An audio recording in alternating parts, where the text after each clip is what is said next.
January 3rd, 2026, 6:23 a.m., Miami International Airport. In a covert operation months in the making, U.S. federal agents arrest Nicolás Maduro, president of Venezuela, accused narco-terrorist and one of the most wanted men on earth. Charges: drug trafficking, money laundering, corruption. Bounty: $15 million. It isn't just an arrest, it's the culmination of an economic collapse so catastrophic it forced a dictator to abandon his fortress and walk straight into American custody. The question everyone's asking: how does a man who survived assassination attempts, coups, and international sanctions end up in a Miami federal courthouse? The answer isn't what you think. This is a story about oil, about hubris, about an economy that ate itself alive, about how mathematics, not missiles, destroyed a dictator. And it starts 50 years ago, when Venezuela was the richest country in Latin America. 1976. Venezuela nationalizes its oil industry and discovers it's sitting on a treasure beyond imagination. 300 billion barrels of proven reserves, the largest on planet Earth. More than Saudi Arabia, more than Russia, more than Iraq combined. Petrodollars flood the nation. Within 5 years, Venezuela becomes the richest country in South America. Higher GDP per capita than Spain or Greece. Universal health care before most of Europe. Free university education. The middle class explodes. Venezuelans vacation in Paris and Miami, buying luxury cars and designer clothes. They call it La Venezuela Saudita, the Saudi Venezuela. The future looks limitless. But there's a fatal flaw hiding beneath the prosperity.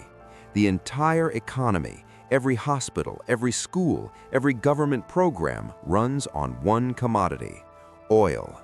Nothing else matters. Nothing else grows. 1999. Hugo Chavez, a former paratrooper who once led a failed coup, wins the presidency with a simple promise: socialism for the 21st century. Take from the rich, give to the poor. End inequality. To millions living in Caracas slums, he's a messiah. And he delivers: free homes, free health care, cash payments to the poor. The people love him. But here's the secret: Chavez isn't building an economy. He's looting it. Over 14 years, Chavez seizes 1,200 private companies, international banks, agricultural producers, telecommunications, supermarket chains, entire industries. Foreign investors flee, engineers quit, factories close, and oil production, the only thing keeping Venezuela alive, begins to die. By 2013, when cancer kills Chavez, production has fallen 25%. He leaves his successor, Nicolás Maduro, a former bus driver and union organizer with zero economic experience, with a ticking time bomb. 12 months later, it explodes. Oil crashes from $110 per barrel to $30. Venezuela's government revenue collapses overnight. Maduro's response? The printing press. 2016, inflation hits 800%. Supermarkets empty within hours. People wait in line for days to buy rice. Hospitals run out of antibiotics, anesthesia, insulin. Maduro blames America, blames capitalism, blames sabotage. His solution? Print more money.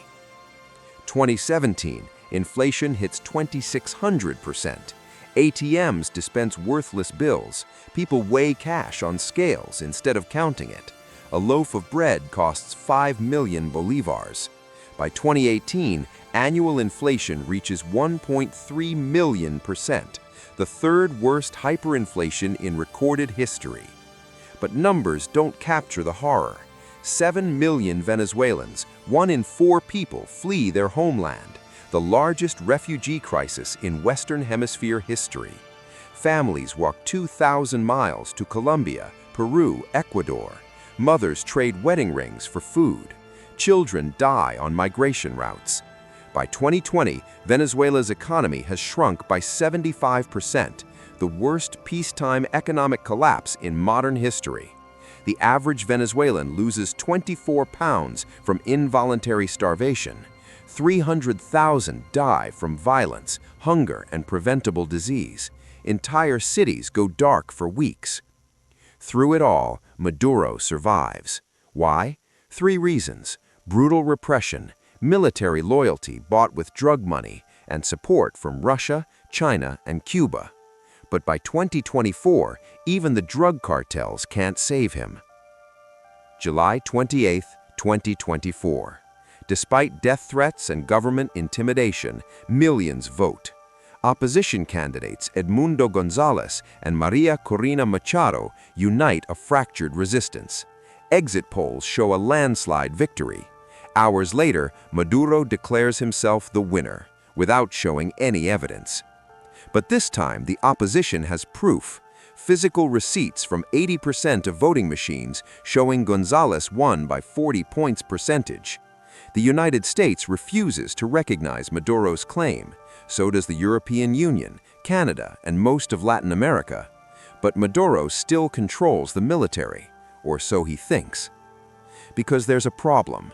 Oil production has collapsed to just 400,000 barrels per day, down from 3.5 million under Chavez, a 90% collapse. Venezuela now imports gasoline. The government can't pay soldiers, can't repair equipment, can't keep the lights on in the presidential palace. December 2024. Top generals defect. Russia withdraws support. China stops answering calls. DEA intelligence reveals Maduro is planning an escape, not to Cuba this time, but to seek asylum where he's hidden billions in stolen oil money. His private jet is fueled, his security detail is ready, he just needs the right moment. Then U.S. intelligence intercepts the flight plan. Destination, Nicaragua. Layover, Miami International Airport for refueling. It's the opening they've been waiting for. March 15, 2025. Maduro's plane lands in Miami for scheduled refueling. He believes he's safe under diplomatic immunity. He's wrong. The moment the aircraft door opens, FBI hostage rescue team agents swarm. DEA, U.S. Marshals, Homeland Security. They've been waiting for months.